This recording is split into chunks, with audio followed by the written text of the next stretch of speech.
Welcome back to episode 321 of the Bad Taste Video Podcast. I'm Mike. I'm here with Grizz. It feels like we're stuck in a time warp and we can't elude 1988 because, well, yeah, I noticed that too. We're fucking going back again. But before that, let's hit that intro.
Pumpkinhead. I feel like I used to make fun of this movie a lot, not necessarily because I didn't like it, but more so like I used to use it as an example of the mainstream, I guess, right? But which I think is silly, dude, because this really is kind of an overlooked movie in the general mainstream of 80s horror movies, I think. Like, I don't think I hear this named off too often when people talk about 80s horror. Yeah, I feel like this is a great movie to kind of start our like fall season. We're not quite into Halloween. This movie isn't quite a Halloween movie, but it kind of gives off that vibe, right? Like it also is kind of fall, kind of summer too. At some points, I can't really tell. With a name like Pumpkinhead, I think like before I'd ever seen this movie, I'd always thought that this was a Halloween movie. Like the name would lead you to believe you fucking hear pumpkin, you associate that with Halloween. It's a horror movie. You almost envision like a dude with a fucking pumpkin head, like a fucking Sleepy Hollow kind of fucking character. Ichabod craning it up in this bitch a little bit. Yeah, for sure. That's not what this is at all. I mean, obviously, as you just saw, this was a Stan Winston movie. His first directorial debut after making all the special effects for some amazing movies like Predator and Alien. And it's very obvious that he was the masterminds behind those when you see the Pumpkinhead alien here. Well, I guess not alien. I want to call it an alien immediately based on the way it looks. But it's a demon. Yes. Yeah. I think this is like probably one of like the top 10 horror monster designs ever. Not necessarily as like the sequels go on. They start changing the design a little bit. It stays pretty much the same, but I feel like the peak Pumpkinhead is part one. Peak Pumpkinhead. Yeah. And as I mentioned in the post this morning, I guess it was, and this afternoon, this is like a staple of childhood horror movies. When you're like first starting to, this is somebody who was, I guess for us, born in the 80s, and you spent your childhood going to video stores and renting stuff and watching late night cable. There was no on demand really. This was one of those movies that was just like, yo, have you ever seen Pumpkinhead? Like, I heard it's scary as fuck. Like, that movie's crazy. Yeah. Like, this was one of those movies, I feel like, when I was a kid, we all talked about. Like, you had to see it. It was, like, so crazy. This and, like, Leprechaun.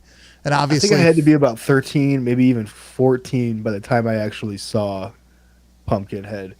I got into, like, more of the underground horror. Not underground, but, like, stuff that, like, wasn't the mainstream of like 80s horror and stuff like that. Like my first introductions to horror were like Nightmare on Elm Street, stuff like that. And then it took me a while to It took me a while to find stuff going to the video stores, and that's exactly where I first saw Pumpkinhead. I'd seen it on the shelf a while, and the name didn't do it for me as a kid, man. I was a little bit like, this could be a fucking snoozer, you know. So like you grew up in Long Island, or did you grow up in Yeah. Pennsylvania? Yeah. No, no, Long no. I Island, grew up on yeah. Long Island. Yeah. So like for me, growing up in a fucking tiny rural town in upstate New So York, glad you're saying um, this right now, because keep it's a going. different scenario, man. Like I have like 50 fucking 5 kids in my graduating class. I was one of not in one, but I was like, that's how many fucking people were like. I mean, altogether in my school there was probably like 250 kids. Yeah, which that's Entire nothing. fucking high Yeah, school, that's man. nothing. That's fucking. That's like your class probably, dude. From what I hear from these other people and Yeah, shit. yeah. We probably had more than that in our class, but the whole time I'm watching this movie, I'm just thinking like, I wonder if this is how Grizz grew up. Like looking at the Wallace family fucking compound and shit, the way that you speak about stuff. It's not far off, dude. Do we for just sure. like do we just replace the hut with a trailer and like that's it? Like That's pretty much it, dude. And Oh, honestly, man. like there were some people that I fucking definitely could have seen growing up with that were pretty close to the fucking town people here for sure. But like I say that because like you say how like you talk with your friends about like horror movies, and this is one of the ones that you talk about and stuff. So I have a different experience in that because I was almost like on my own.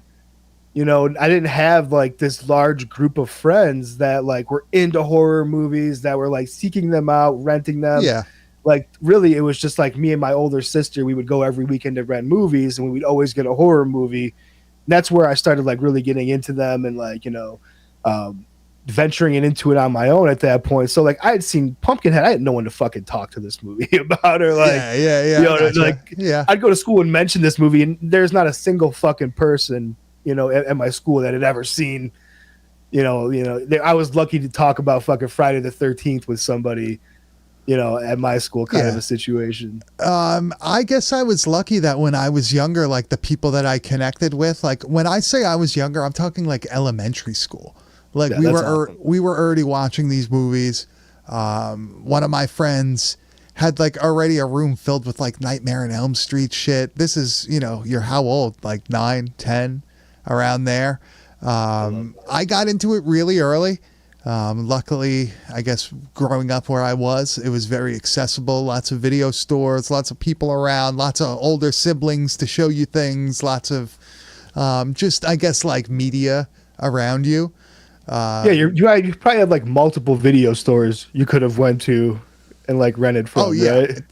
there was Yeah. 3 that I was able to walk to, like from my Oh my house. god, that's insanity. Yeah. So We had one, so we yeah. were lucky to have that one for a long time. But like Pumpkinhead was one of those movies that like you just had to fucking see. And it's something that I feel like because we always cover these shot on video movies and these movies from Europe and Japan and regional horror films, you just don't put on Pumpkinhead.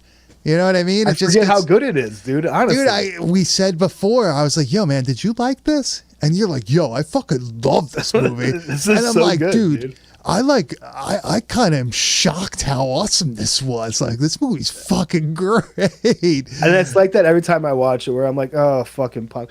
I even laughed when you brought it up last week. I was like, yeah, I guess we'll do fucking Pumpkinhead. And then I'm watching it for this week, and I'm like, why don't we talk about this movie more, dude? This thing is so fucking. It has all the elements of an amazing. I'll give you like a little bit of a fucking synopsis here of the fucking movie. A small, country folk have a run-in with some city slickers who unintentionally end up killing this man's child and leaving the scene of the accident.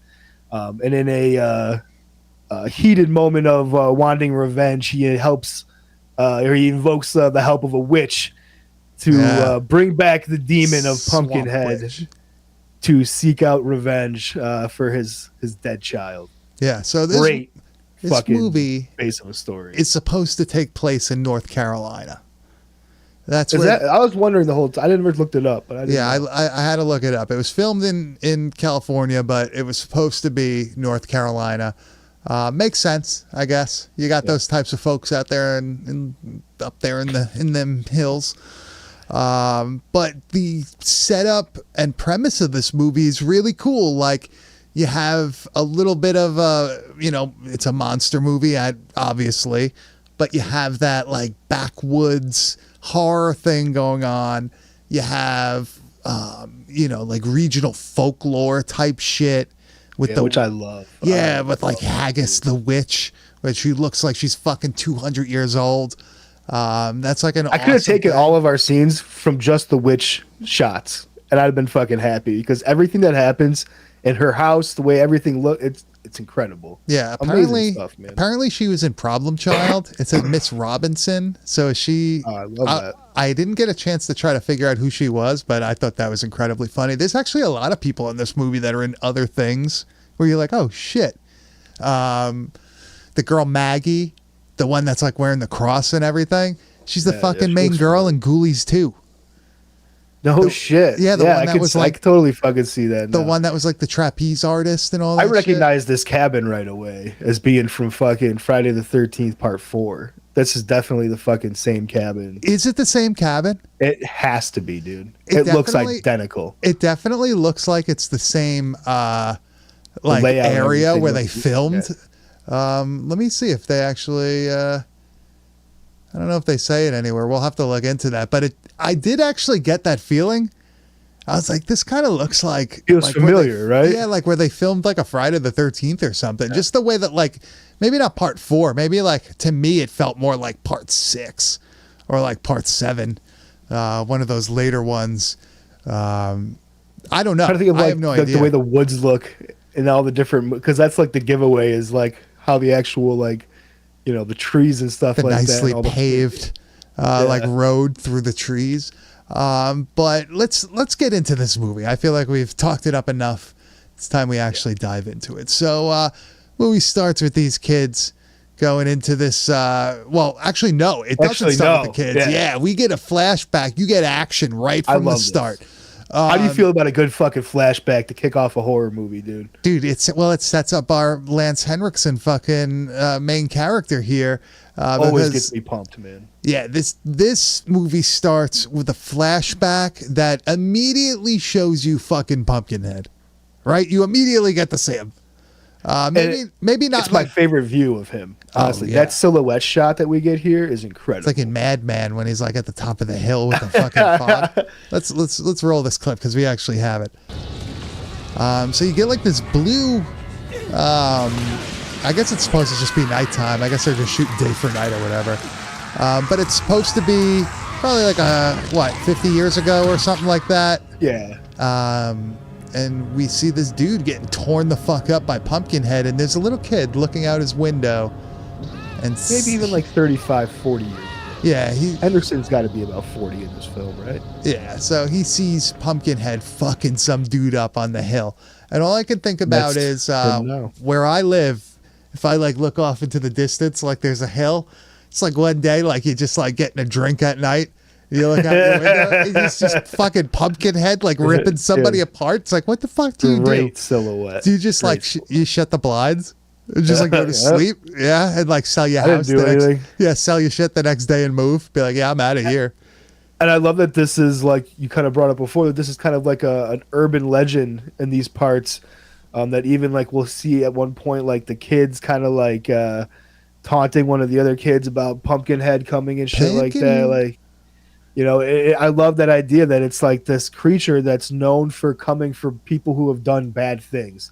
Like that's the urban legend is that if you're bad, Pumpkinhead will come and fucking take you away. And that is kind of part of this whole lore of it. But it has to be summoned. And obviously, as we'll come to find out, there's heavier consequences that are to be paid. Yeah. For the revenge factor of all this. You never get to just fucking kill your enemies like that. It's never easy. Especially when you're dealing with demons and stuff. But after that... I know it. Yeah. we're brought to current times, and we have Lance Henriksen, who owns like this little general store type deal in the North Carolina hills. And he's got a little son who turns out he's the little kid from the Lost Boys. Yeah, that checks out. Yeah, he's a little vampire, which is fucking awesome. But like they have the store, the mom's dead, so it's just them two. And this group of these city kids come down with their fucking dirt bikes, and they start being obnoxious, and they decide to be a bunch of assholes. Okay, Right? but to be and to be in all fairness, though, it is not these people's fault. It's one asshole. I don't even think it's that asshole's fault that this kid dies. Oh man, I don't know, dude. I think his actions post accident are horrible. That's what makes him an asshole. I think up until this point, It was a straight up accident. Well, yeah, I mean, they were both riding around. It was the dad. I feel like okay, yeah, he had a little drinking. sippy, right, for sure. He had some drinks in him. I'm not saying that's a good thing. Shouldn't have been doing that. But at the same time, the dad saw that they were driving the dirt bikes around. Didn't ask them to fucking stop. That is Didn't true. say, hey, it's a problem. So all assumptions being that, all right, whatever, it's cool that it's land. It's cool. You know, he tells the kid to get the fuck in the house and stay in there. And unfortunately, the dog runs out, and the kid chasing the dog runs into the way of the dirt bikers. Drink or not, I feel like this is happening, man. So the kid that looks like the kid from Jerry Maguire He does. That's what he looks like. just misses being hit by the first dude. And he gets Nothing he fucking could've done. wrecked by the second guy. If he's stone cold sober coming over that hill, the same thing is happening. It's true, man. It's true. This hurts though. The dog making the sound, that fucking Yeah. He does seem pretty he does seem a little concerned, I guess. At But first, he's like, "Oh shit," and then he starts realizing, "Oh, I've been drinking. I just killed this fucking kid," and then he's just a complete fucking asshole. He like knocks his girlfriend over, packs the bike up, and just like gets the fuck out of there. Apparently he had like a prior incident where like he was doing something stupid and like some girl got hurt, right? So he's like, "Yo, I can't do this Well, again." getting locked up. Yeah, I'm done. But you know he's a piece of shit immediately because like he's driving his fucking car like recklessly and has his like girlfriend like feeding him beers as he's driving. Oh yeah, like he's not like an upstanding citizen or anything. I'm just trying to make the point that like this to me is a true accident. Like Yeah. if the dad was there and seen exactly how things played out, he would have to have a little bit more understanding of the situation than to have this vengeful. He'd be pissed, I'm sure. Like it's not great, but like the vengeance I think comes from the unknowing of like all he knows is that this kid died. Everyone fucking left, but one guy who told him it was an accident. Yeah. You know, so he in his mind he's like, dude, fuck this, it's on. Like, Yeah. and what a great character they casted that for the dad there, Lance Hendrickson, dude. Like, he's fucking perfect. Yo, he's for this crazy. role. He's also ripped in this movie.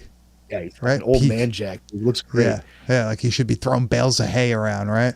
He's got that Fucking- look. Yeah. Hot, bro. Yeah. So they basically run to this cabin that they're going to, and our asshole murderer, I'm gonna call him, basically locks his buddies in the fucking closet because he's like, "Yo, you ain't going to the cops. You ain't saying shit." And it's like, "Yo, dude, They what want do to you?" get help. Like Yeah, they're trying to it's- call an ambulance, and he fucking decks the dude with a piece of fucking wood, knocks his ass out. But it's like, yo, what are you gonna do with them? You gonna kill him? Like, or you gonna leave them to die in there? Like, bro, like, come on, man. Best case Not a scenario well-thought-out is plan. best case scenario is a pumpkin demon comes and kills everybody. You know what I mean? But this is This the is where the whole- movie takes off. Yeah, man. this is the where setup. things really take this up. This is the setup. So Lance Henriksen, he's like, yo, I can't. I know of a fucking thing out there. It's a monster that'll kill shit for me. I just got to find the woman that lives in the hills. He's seen it. He knows this thing exists because he has knows that it's memory true. of being a kid Yeah. and seeing this thing happening, man. And like, I love this setup too of like, these are just like simple fucking country living folk who are like off the grid. It almost was kind of like fucking gator bait where it's like there's like a community of people that know about each other but only about each other, like out in these fucking They keep woods to and stuff like that. themselves and everything. Like they're locals and they keep it between locals and like they Because probably, this dad goes to this family and is like, I know there's a fucking witch out there that can help me. and the dad and the grandpa here is playing it fucking coy and shit like that. And he has to get a little stern with them about like, I need help, man. My kid's dead and shit. She's the only one that can help him. Like I said, I'm sorry. You got to tell me, God damn it. She can't help him. All she can do Is that dude's name Buck Flowers or whatever? Yeah. You go on home. It's in like everything. Go home and you bury your boy. Plays a drunk or a bum or. Oh, 100%. All the westerns he's in. Yeah. You go home and bury a boy. Now this. And I love kid, this. The grandson Bunt. He's like, yo, you pay me. Yeah, you pay me, and I'll show you where she lives. Yeah. It's like, awesome. damn, dude. I don't know, man. Does this kid have a hand in this whole fucking ordeal? Does he have a little blame? Yeah, and they kind of set this kid up to be a little shit throughout the whole film too, in a way, you know, because like before all of this, we see him kind of like leading the charge of like picking on the younger brother and like freaking him out about Pumpkinhead coming and stuff. Like he's the one that does that. He like even like you know tries to like do a fake punch at the fucking one girl at the place who tells him to stop picking on the kid. He's like a little bit of a shithead.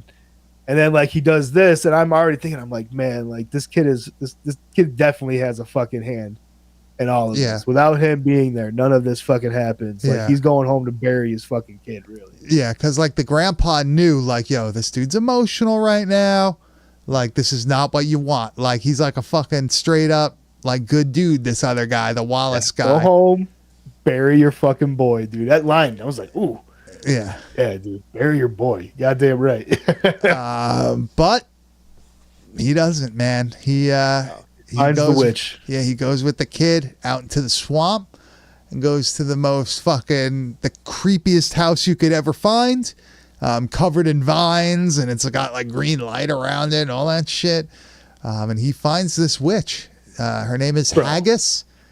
Great. And she's got some sort of fucking power, right?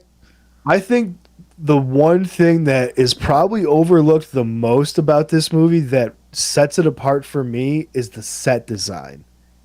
The sets that you will see in like the rest of this film are so incredible. This witch's house, the graveyard that we go to, everything that is like it's so fucking detailed, man. And it looks so creepy. Like this witch's house is perfect. If you take your time and watch this scene over and over, you can look at this witch's house and all the stuff inside and just keep seeing creepier fucking different cool shit animals and, stuff, and yeah, bugs it's wild and as fuck, dude. Yeah. So he goes to her and she basically says like, listen, you can't bring your boy back. Nothing I can do about that. Sorry. And he goes, what about that thing I saw when I was a kid? Like, yeah, I want revenge. And she's like, that I can fucking do for you, but it's going to cost a hefty price. I like how they never actually say what it's going to cost them. Right? Yeah, that's the ambiguous part of it. You know? Yeah, like you would never think to just be like, well, what's the price? Like, what is it? Yeah. Like, am I just supposed to feel bad or is like something really going to happen? Right. You know? But in this case, something does happen to you. You do get fucked over by this in the end. It's like a monkey's paw type thing. It's a good comparison. There's a very, it's like actually, I don't think we have the actual specific clip of that. But there's a point where like, she says that like there's a demon for every like thing. And this one is like vengeance and all that. Yo, what would have been a better idea for Pumpkinhead sequels was going through different monsters. Oh my God, dude. Like that would have been the different demons from different like, you know, sins and stuff like that or whatever, or like, you know, different emotions would have been. Yeah, that would have been real fucking cool, man. That would have been a sick way to like go through that fucking that franchise. What could have been? What could have been? Just like Halloween. It makes me think of so many different like fucking things you could have done, man. That is such a killer idea. Mm-hmm. It's all set up right there for you as well. Like she says it, and it's like, man, lay into that a little bit. I would have loved to have seen, even like, even if the other sequels don't have like that be the focal point, at least bring one of the other ones into it at some time to like play some kind of role. That would be so much fun, man. Yep. Maybe one day. Who knows? You're on that. Yeah, we'll have to submit that. But the witch gives our man some instructions, right? Yeah, dude. Gotta go to Razorback Hollow. That's fucking awesome. Great name. I like the owl. Way back deep in them woods. Mountain folk used to bury kin in there. Kin they's ashamed of. That's awesome. I love that, dude. Bring a shovel. The thing you're looking for is in there. Bring it back here. Some things I gotta do to it before it'll be any use to you. That's Yeah, and he's like, she's an awesome witch, man. yeah, he's like, well, like, what am I going to be looking for? And she's just like, you'll know. Yeah, you'll know. I fucking love that though. Like the whole setup for that is just like, you know, if somebody told me to go do that, I might rethink the whole thing. You know, like. And then she's like, you got to leave your dead kid here with me and shit. Like, she doesn't let him take his son yet and everything. And I was like, damn, dude, this is crazy. It's like, yo, you know where like they buried all the fucking the people that were possessed by the devil and the murderers and the, you know, all the general like terrible things. Yeah, you know that shit. Go there and dig up the freakishly large, like fetus-looking corpse. So I took that as like when she said they buried their children they were ashamed of. Well, they said kin. So like that could mean like I think they actually meant like the ones that had like birth defects and like things that were wrong. That's with how them. I took it. Like Yeah. like the ones that had like special needs or whatever back then, like were just like they were ashamed of these people and they took them there and just buried them in these fucking in the pumpkin patch. Dude. It's so wild. What a cool concept, man. We do have a clip from the graveyard, right? I wish it showed more of the graveyard itself because it's amazing looking. But it was important to me that you like get the reveal of this like dirty pumpkin head fetus thing that he unburies. It's like a man fetus.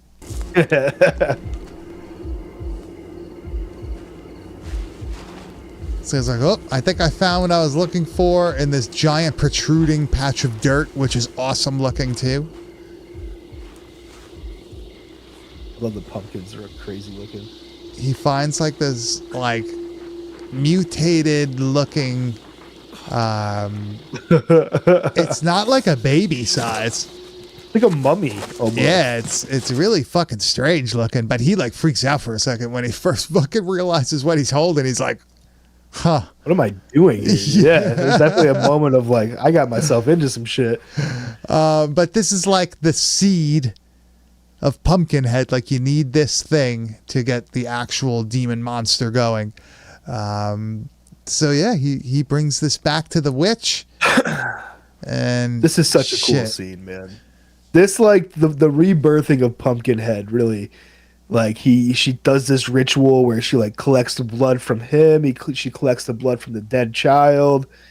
She does some voodoo stuff on it or whatever. And then she like brings Pumpkinhead back to life. And I love that you see the father like lose consciousness during this. It's almost like a tell that this is not only bringing back Pumpkinhead, but it's also having a physical effect on the father at the same time. They're like combining like spirits at this point. Ow. This like little mummy thing starts like undulating. Looks like a Greg at first. It does. Right? Very alien. It's like from fire in the sky. But he grows super fast and you just see like the shadow grow and get bigger and bigger. I like that. I love that shot. Yeah, that shot is awesome. With the little teeth. It's like cute Pumpkinhead. But eventually he grows to full size and Lance Henriksen completely passes out. And he wakes up. Pumpkinhead is gone. He sees Haggis and she's like, it's done. You can leave. Take off, old man. Yeah. But this is the beginning of the terror, right? Pumpkinhead is loose. It's looking for the kids that fucked up his son, and he gets to work pretty fucking quickly, right? He's like right there. He's ready to go. He almost has that like Jason teleportation deal going on, right? Oh yeah, he has an ability to fucking really get around quickly. The one thing that I will say I don't care for about the Pumpkinhead character is the sound design that they use for like whenever he's around. It's too alien-y. It's like the locusts, like cicadas. That's what it sounds like to me. Like that. It's to me, it just reminds me of like so many alien movies that I've seen that have that similar sound effect for like when aliens are around and shit, combined with like the atmospherical like effect he has on the world around him. There's like all this lightning and stuff whenever he's around and everything. It just kind of almost then like the way he looks, very like almost like he could be a xenomorph of some type. You know, like it just kind of like makes me just think of that movie so much based on everything that's like going on. I thought you were going to say it sounded like a rain stick or something. It was bringing you back. Oh, good. Yeah, it really takes me back to my drum circle days, man. I was going to say your dread days. Yeah. Right, following Dad and Company and shit. That did happen, everybody. He's not lying. We don't lie here. We don't lie here. But Pumpkinhead finds these kids and he starts ripping through them. Right? So the first dude, unfortunately, Steve, he gets like beat down, torn up. I feel like he doesn't get that bad, honestly. He gets a little he gets beat up for sure, man. But like, I think he gets off a little lighter, which is fair because he was really the good guy through most of this. He was trying. Yeah. He gets grabbed by this giant hand, picked up into the trees. I love that we see this is having an effect. He can almost see what's going on. Yeah, every time somebody's killed, Lance Henriksen is like seeing what Pumpkinhead sees, basically. But Pumpkinhead like drops this dude from like at least 15 feet in the air straight onto his face, but he's like torn up also. He's getting dragged away. Doesn't he like toss him too? Like he throws him like a sack of shit. That's good. Pumpkinhead uses like blunt force trauma to kill people. Right? You notice that? I do like that. You know, it's more just an aggressive killing style. It's not, you know, and I do. There's another aspect of Pumpkinhead that we're gonna get into here in a minute too that I really, really like. He is a psychological fucking monster, dude. Oh yeah, thanks. Like, yeah, he's fucking. You know, yeah, like he's not just like bloodthirsty. He wants to fucking torment these people before they die, man. And that's an aspect of like a monster that I think is so overlooked, man, that really makes Pumpkinhead stand out to me. Well, I love that he's a demon. I forget that throughout this whole thing. He's a legitimate demon, so like he's like negatively affected by like the cross and stuff, and like there's a scene where he's like ripping the fuck up a church and stuff like that. It's so funny. Well, he's like a sentient being. Like he's not just like an animal that just goes from one person to the next. Like he's thinking, and at one point towards the end, he like smiles at Lance Henriksen. Like it's pretty fucked up. But yeah, he kills this dude, and then we find out what happens to Steve in this next scene here. I was going to say he wants some more. He ain't done. Yeah. There he is. So Maggie goes to go outside. Steve's body is now hanging from above the house. This is one of the best parts of this fucking movie. Yeah, Maggie then gets grabbed by Pumpkinhead, pulled onto the roof, but then there's a shot right here. Yes. There's a shot that shows like just the roof. It's all foggy and windy. It's like backlit, like creepy looking, like the fog. And all you see is her legs getting like pulled over the top of the roof and down. Dude, the first time I saw that, I was like, oh my God. Like, that is legit terrifying. I was super young when I saw it too. And I was like, that legit might be one of the fucking scariest scenes for me as being young and into horror movies that I can remember. Because it just felt so like, the power behind that, like this dude just pulled this fucking bitch like over the fucking roof of the house. Like there's no stopping a creature that could do something like that. It was just such a cool looking shot too, man. Yeah, like imagine going like you're driving somewhere and you see that happen. I'd be like somebody getting pulled over their roof. Yeah, claw. I'd be like, sorry, dude. Keep going. Heard there's a Buc-ee's near here. I'll see you guys later. Really, this like leads to a great example of like how like psychologically like manipulating and like fucking torturous. Yo, she gets like it the he worst. can be. She gets it the worst. I think she gets it the second worst. Well, I think she gets it the second worst. I think the asshole gets it the fucking worst when we get to him. I think. Oh he yeah, really gets it, yeah. I guess you're right. But I think this girl just continuously gets like fucking thrown over, like thing after thing. It's not just like an instant death. This is like.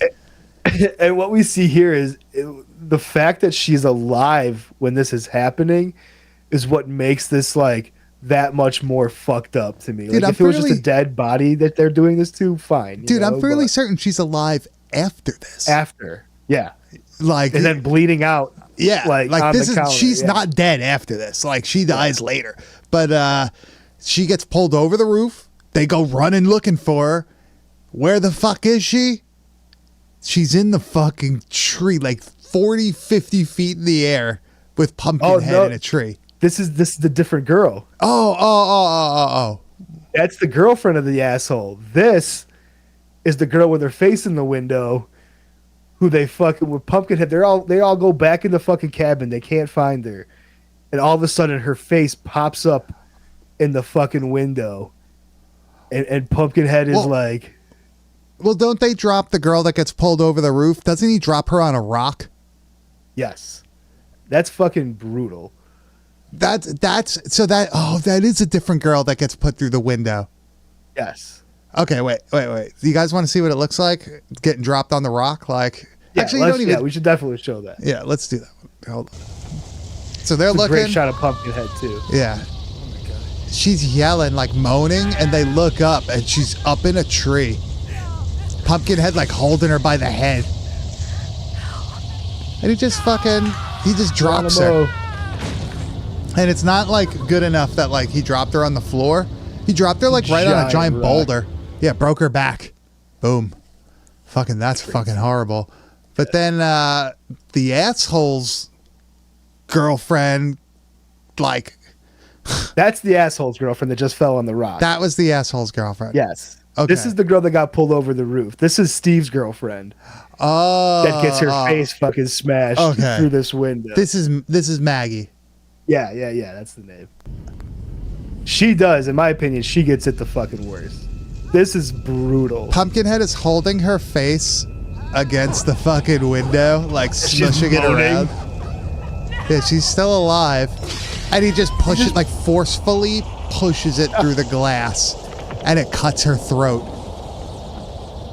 And she is just spewing out blood all over the counter. The one girl like fucking passes out from it, like from shock. Oh my god, this movie's fucking awesome. What a scene. That's like another really creepy scene, right? That's the scene that when I first saw it, I immediately fell in love with the movie. Like, my thing growing up was I was always into the monsters or like the bad guys that had a little bit of a personality, that I felt like they weren't just stone cold killing machines like Jason and like, Michael Myers. Like, I never gravitated to those guys that much, but like somebody like Freddy Krueger and like Freddy's Dead especially, like his attitude in that movie being almost like a cross between like John Wayne and Bugs Bunny at times. It was just like, that's what I got like really drawn into, like the smart asses, the fucking Bart Simpson killer. Yeah, exactly. Like the ones that were gonna like not only kill the person, but like add insult to injury in most cases. Yeah, and it's not like torturous, as in like, oh, I'm gonna stick needles through you. More so like play fucking mind games with you. That's the big thing. And like I feel like Pumpkinhead does that a little bit here with a scene like this. Like, he's literally has their live friend who's all fucked up and just kind of like taunting them in the window, smushing her face on it before killing her like right in front of them. And like, that's the kind of like mind fuck that I'm like, dude, this is the shit. This is what took it to the next level for me. Yeah, for sure. But eventually the asshole gets it, and he gets it pretty bad. They try to shoot Pumpkinhead. You can't kill him with guns. Well, that's the thing. Lance has this like 180 where he's like, I fucked up. This is not how I should have handled this. So his whole thing now is like, I need to help these kids fight Pumpkinhead so that he doesn't fucking kill any more of them because it's fucking me up. And and this is like the scene where this all like starts to come together. He shoots Pumpkinhead. They're like, oh, he's finally dead. And this fucking smartass goes over to check to see if never do it. Pumpkinhead is dead, man. And he unfortunately finds out the hard way that is the wrong thing to do in these situations.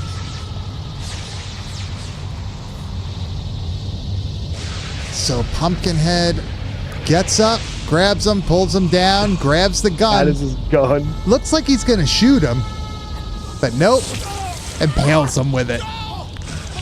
So Not only impaling him, but he picks his him ass up by it, dude. Oh, like he's going to a barbecue. He's like looking at it, effortless.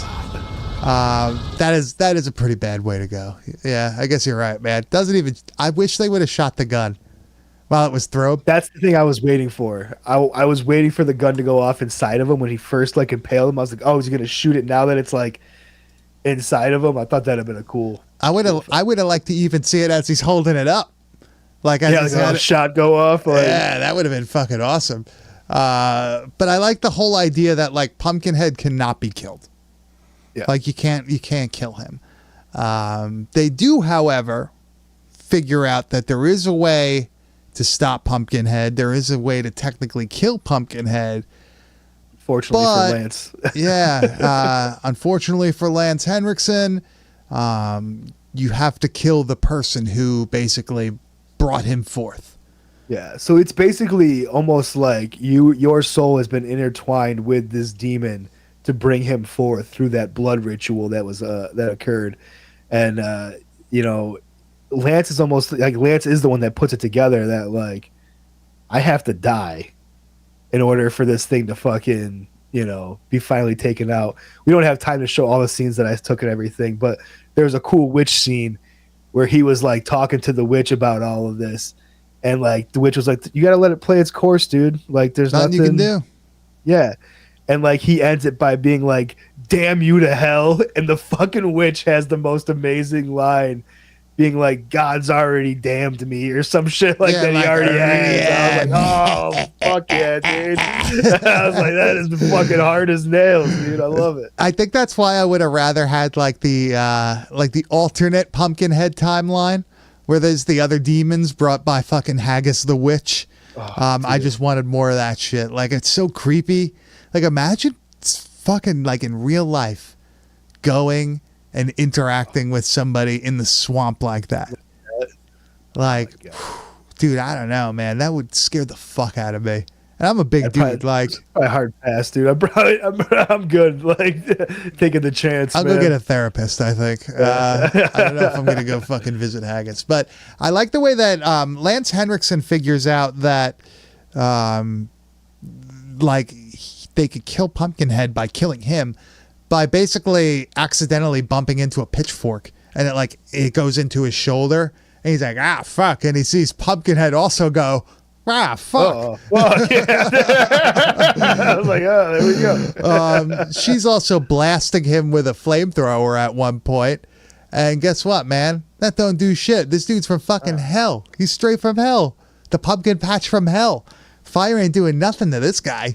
Right? It would have been cool if they lit Lance Henriksen on fire, and then to see it like have the effect on the demon. That would have been a cool ending. That would have been. But this was also this was fair enough. Yeah. Instead, Lance Henriksen realizes, well, the only way that this is going to end is by me ending myself. And like anybody from I guess the backwoods of wherever, you always got a glove box revolver. Right under a newspaper and next to a Super Bowl, but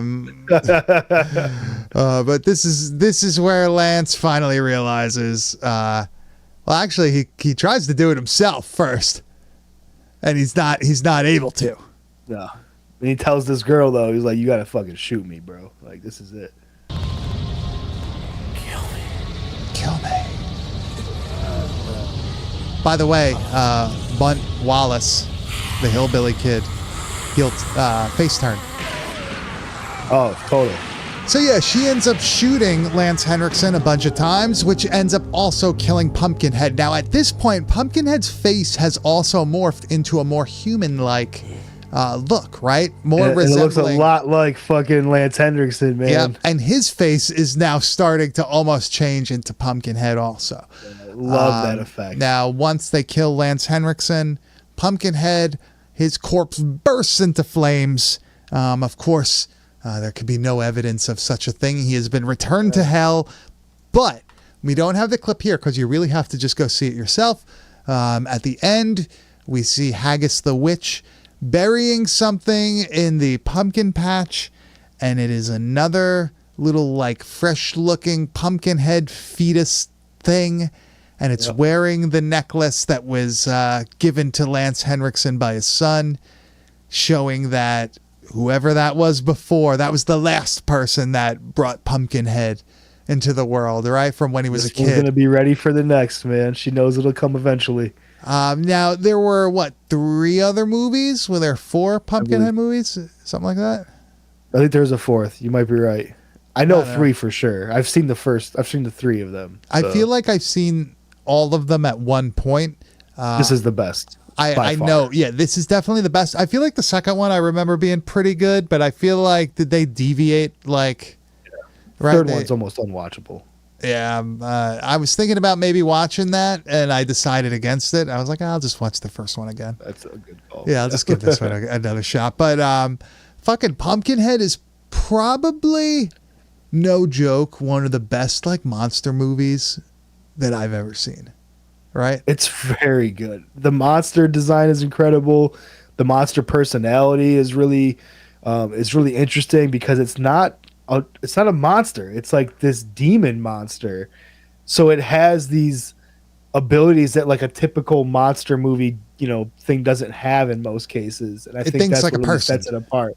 Yeah, it has like human The intelligence. sentient of it. Yeah, exactly. Yeah. It's a good like. I guess it could be a Halloween movie. Definitely you could watch this in October, but like this is like a good introduction to the fall season. I feel like this is going to start getting us into the mood, and we're going to try to keep going with this theme, especially next week, because we're going to do something kind of different. We're going to try something different. See how it goes. Mr. Grizz is going to be live via a different satellite next week. He's going to be on vacation somewhere out in the woods, and he'll be in a cabin. So we figure, hey, why not cover cabin? What, we're doing Cabin in the Woods or Cabin Fever? Cabin in the fucking Woods. All right, we're going to do. But Cabin Fever is really good too, man. Dude, let's do Cabin Fever. Let's do Cabin Fever. All right. Is that the one with the long kid? I don't remember if he's in that one. That's the one with like the virus, and like they start melting, like the girl's shaving in the thing, and like she starts peeling off her fucking dog skin. Scene? Is that the one with the dog scene? That dog scene's rough, bro. God damn. Let's do Cabin Fever. All right, we'll do that one. All right, I think that's a good one. But Grizz will be doing this via his phone. Oh, what about that fucking Cabin in the Woods movie? That movie rules, dude. I fucking love that. Did we ever cover that? I feel like I don't know if we ever covered that. Maybe we did. I don't know. But that movie is so much fucking fun. If you've never seen Cabin in the Woods, go fucking watch that. That's another one I put off because I thought the name sucked.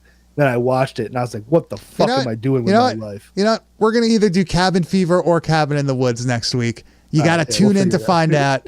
I like that. We're gonna double check to make sure, see what we've done. But Grizz is going to be doing it from an alternate in a cabin location. in the woods. Yeah, so you may have to bear with us with the live feed, but it'll be good. But that'll be next Tuesday night, 9 p.m. Eastern Standard Time on our YouTube page, youtube.com/@badtastevideo-podcast. But Grizz, it's time we head over to the wide world of metal, and we have something pretty interesting this week. Yeah, dude, I found a band that has been around for a little while out of Pennsylvania. The band's name is Veil Burner. It's one word, Veil Burner. This is a new album that they are going to be releasing in the next few months here. They put out 2 different tracks for us to preview. The actual album is going to be called The Duality of Decapitation and Wisdom. Great fucking name for an album. And the artwork, as you will see, is very fitting to everything that this band is about. When I first asked Mike about what he thought, he was like, what the fuck? Like, what would you call the style of music that this band is?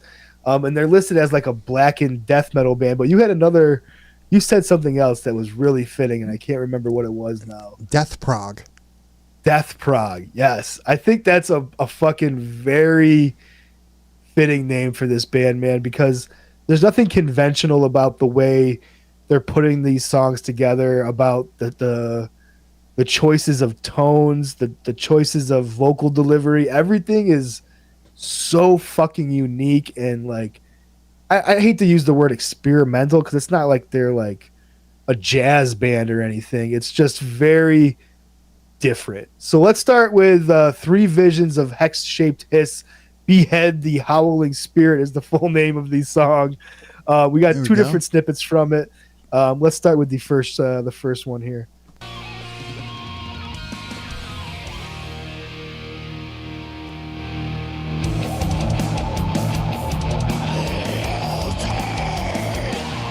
I love that. That shit's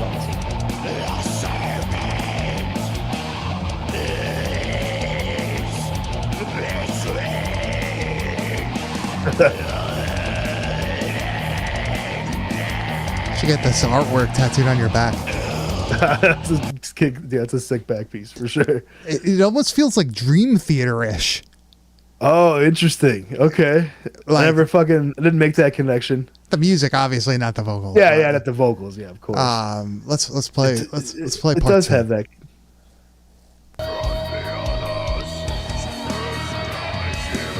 See, this is like a fucking prog band, bro. Now this riff could have easily come off of like the band The Bled or something like that from like 2005. Like it's so weird, man. I like it. Still got a groove to it.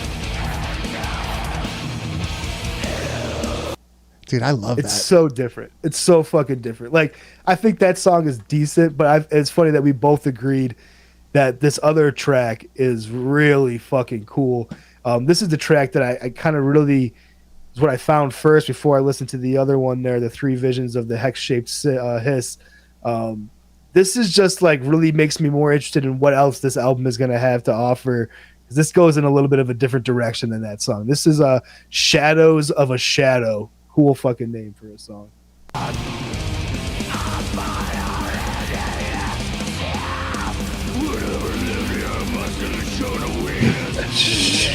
Fucking rules, man. This drum is really good.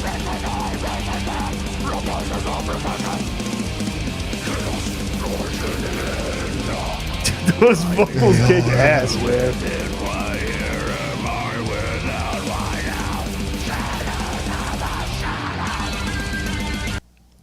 Dude. Oh yeah, there it is. They go in, dude. There it is. There it is. There it is. Let's play part two here. See, like this dude, this shit is.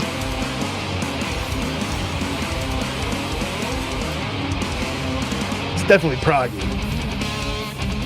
Oh, this shit rules though, Yeah. dude. Dude, come on, you can't see John Petrucci playing this? Oh, for sure, 100%. Straight faced. But this also kind of sounds like a Sleep Terror fucking riff to me. That's also true. This band rips, man. Bunch of rippers in this band. I can't wait for the full cool album. stuff, man. Yeah, November 15th is the release date of the full album, so we got a little bit of time here. But this is something you should definitely check out their Bandcamp. They have some amazing merch that you can get on there, man. They got some really cool shit that I checked out. It's funny. I'm like not one that would generally go seeking this this style of music out, but for whatever reason, like I really enjoyed these two tracks. Something It's that just different, you know. Yeah. It's something that we don't normally cover. It's similar to like how sometimes we watch movies that like you've seen and I've never seen, or I've seen and you've never seen, where it's like in a general day you would never put it on, but because you have to listen to it and you watch it, you're like, oh fuck, this was awesome. It's actually really fucking good. I am stupid for not fucking checking that out sooner, kind of. Well, like remember when we watched Scary Movie? You're like, I would have never watched that movie. Like that was based on the name and the cover and everything, dude. That you wouldn't have been able to pay me to fucking watch that movie for a long time. Turned out, This is one of the best fucking movies of all time. Now you watch it every Halloween. I can't wait to fucking watch it this year, dude. You got Legitimately. What do you got lined up for this year, man? You got anything that you like holding off till October, or you think you just gonna freeball it? I kind of like popped my cherry early this year, dude. I got into like all the Tree Houses of Horrors like right away. I usually save those for October. Damn. I don't know, dude. I needed like a pick me up. So I just fucking jumped into those real quick. Obviously, I'm going to save Ernest Scared Stupid for the season, man. I'll probably wait till like mid-October to get into that one. But I don't know, I got to line up some good something different, you know? I feel like I do the same things every year. So well, Ernest Scared Stupid is a staple. Always got to watch that. You fucking have to. Always got to watch that. I feel like that's one that like literally I will always watch every year. I've probably been doing it since I was like 4 or 5 years old. That's what I'm saying. It's a legitimate tradition in my life to watch that every Halloween. I wonder how many people now watch like Terrifier as like a Halloween tradition. Oh, I'm sure there's got to be a generation that's like different things and stuff like that. Because like there was like, I would say like for our generation of people, like our like little age group or whatever, like Trick or Treat, the one with like Sam, like the anthology one. Yeah, dude. I feel like that was big for ours. And then like girls love that fucking movie. I love that movie. It's okay. It's just, dude, girls, they fucking love that fucking movie, dude. I don't know what it is, but that's the one. But you know, I guess things are changing. Like when you were a kid, like you used to just watch like Friday the 13th and Nightmare on Elm Street and all that shit. I feel like it was more TV show heavy, right? Like you were waiting for more sitcom fucking Halloween episodes than like necessarily movies. That's the thing that's like majorly lacking, I think, for sure, is like the general like pop culture aspect of Halloween just doesn't feel the same as it did when we were younger, you know? Like people are too busy now, bro. Yeah, the zeitgeist is just different compared to like, I don't know, I feel like for being in like a time period where like everybody is so connected through technology, it feels like everybody is so disconnected from like what it felt like in the 90s when like everyone's afraid to go meet their neighbor and shit now. So like, it's like everybody had like, you know, we were all watching the same things, you know, like it now there's so many options. Like nobody's like watching TGIF and watching those Halloween specials. Yeah, true.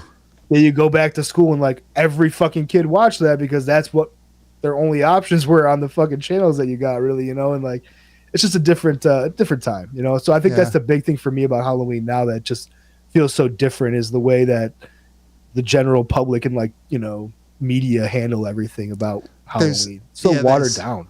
There's no longer like those specific events that like everybody watches or like everybody does. I do like the idea how like Shudder and shit has been putting out like the VHS movies like around Halloween. I feel like that's a cool thing where like Saw did that for a while. They were releasing like the Saw movies, but I think people just don't, I don't know, like I don't watch any current television shows that you would be able to watch that you would be able to have like a Halloween episode in, because like you watch Game of Thrones or like House of the Dragon or something like that where there's no Halloween fucking episode in that.